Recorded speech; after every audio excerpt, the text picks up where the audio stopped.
friends, welcome back to my channel.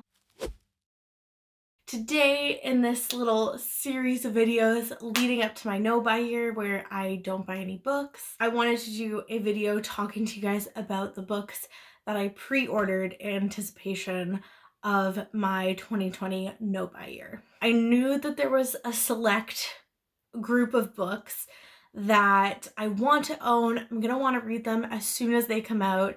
And because of the way my no buy works, I can only buy one book a month and it can't be a physical book. So we're just gonna go through the 7 books that I pre-ordered for 2020, and you'll notice that most of these are getting published in the first half and a bit of 2020. That's because a lot of books don't have an exact release date yet, and I know there's a few coming out that I just aren't available for pre-order yet. The first book that I pre-ordered is Come Tumbling Down by Shawnee McGuire. This is the 5th book in the Wayward Children series, which is one of my favorite series. And I'm so excited because this one is gonna follow Jack and Jill again, who we follow in the 2nd book in the series, Down Among the Sticks and Bones, which is my favorite, hands down, of the entire series. So this one I can't say a lot about, but I'm really excited for it. You probably know of the Wayward Children series already, but it's basically a series of novellas of portal fantasy, and they follow kids after they've come back from their doorways. So like think Alice in Wonderland. And so it's about these children and them going to this one school that's really kind of like a place of refuge for them after they come back from their doorways, and they're really looking, all they want is to go back. The next one is The City We Became by N.K. Jemisin. This comes out on March 26th. I've been slowly making my way through N.K. Jemisin's backlist. I've read the first 2 books of the 100,000 Kingdoms series, and I pretty much own almost all of her other books, so I pre-ordered this one because I know that I love her so far. And this one takes place in New York, so I'm already sold. And the description kind of reminds me of like a Marissa Meyer, what's that book called? Renegades type of story, or like a Brandon Sanderson Steelheart type of story. But I'm just gonna read you the synopsis because I don't know how else to describe it. Every city has a soul. Some are as ancient as myths, and others are as new and destructive as children. New York City, she's got 5. But every city also has a dark side. A roiling, ancient evil stirs beneath the earth, threatening to destroy the city and her 5 protectors unless they can all come together and stop it once and for all. Sounds so good. Right up my alley. Like, everything in there is something I know I'm gonna like.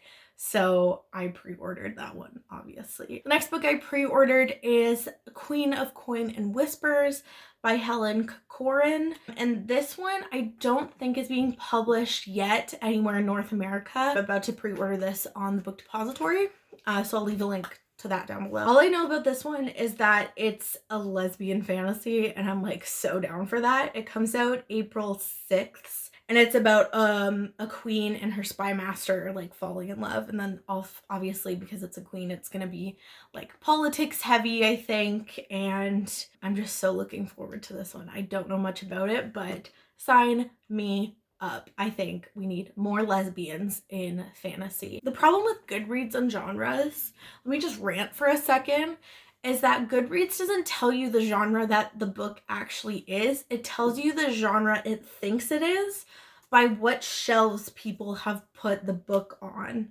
So like if more people have put it on their YA fantasy shelves, it's gonna come up as YA fantasy even if it's adult fantasy. So on Goodreads it says it's young adult. The next book that I pre-ordered will come as no surprise. I talked about this in my rereads that I want to reread. And it's The Ballad of Songbirds and Snakes by Suzanne Collins. This comes out May 19th.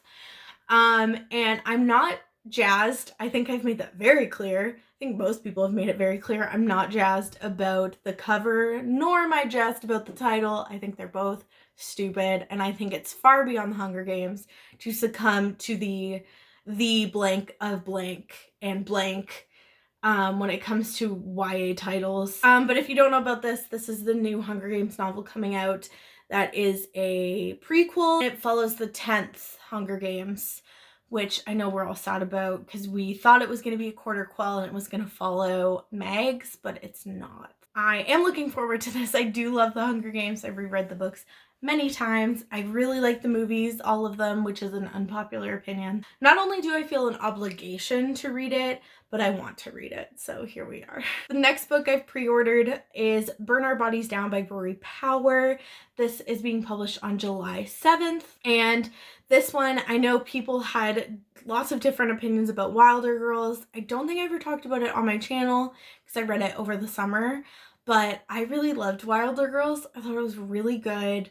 It's like weird and it's like body horror, which I love. What disappointed people the most was that the relationships didn't feel fleshed out. The ending felt really rushed, but I didn't really have a problem with that because it's mostly like a YA horror type of title, and horror, you don't really get that kind of resolution at the end. So I just kind of took it as it was and I really liked it. So I have decided to pre-order Burn Our Bodies Down. I don't know, honestly, I have no idea what it's about, but I know that I loved Wilder Girls and I know that I really want to read Burn Our Bodies Down. So, and I love the title. I hate the cover, but I love the title. Next, I pre-ordered the next volume of the Adventure Zone graphic novel. This is going to be Petals to the Metal.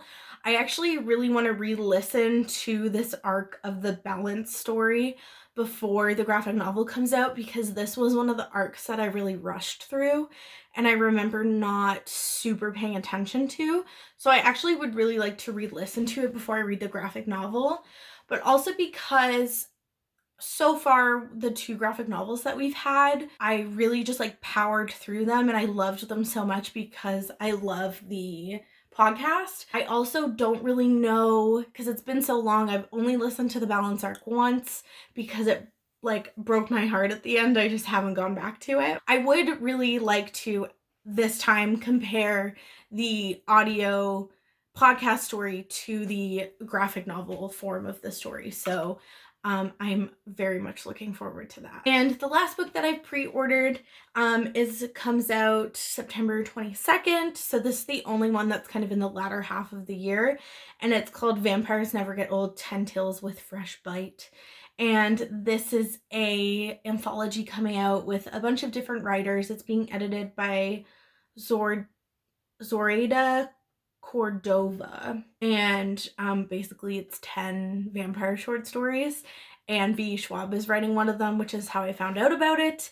But I love a vampire story and I'm very much looking forward to this anthology, and obviously Victoria Schwab's story especially. So those are the 7 books that I pre-ordered for 2020. I feel like it could have been so much more, but I really narrowed it down to the ones that I want to read right away as soon as they come out. I'm really looking forward to them. I have no qualms whatsoever about pre-ordering them. Anyways, I hope you guys enjoyed this. Let me know, how do you feel about pre-ordering books? I've actually never pre-ordered books before. I think I might have pre-ordered like 1 or 2 books in my life, but it was necessary this year because I'm not buying books next year. So hope you guys enjoyed it and I will see you next time. Bye. I got a tattoo. Can you see it? Yeah, you can. Look at it. It's still healing, so it looks really flaky right now. But like, I freaking love it. I got it done at Ink and Water in Toronto. And I'll leave a link to the artist down below. Her name's Katie. I don't know if you noticed. Can you see it? Yeah. My sister gave me a Harry Styles Jesus candle for Christmas. So that's going to be back there now by my Twilights. But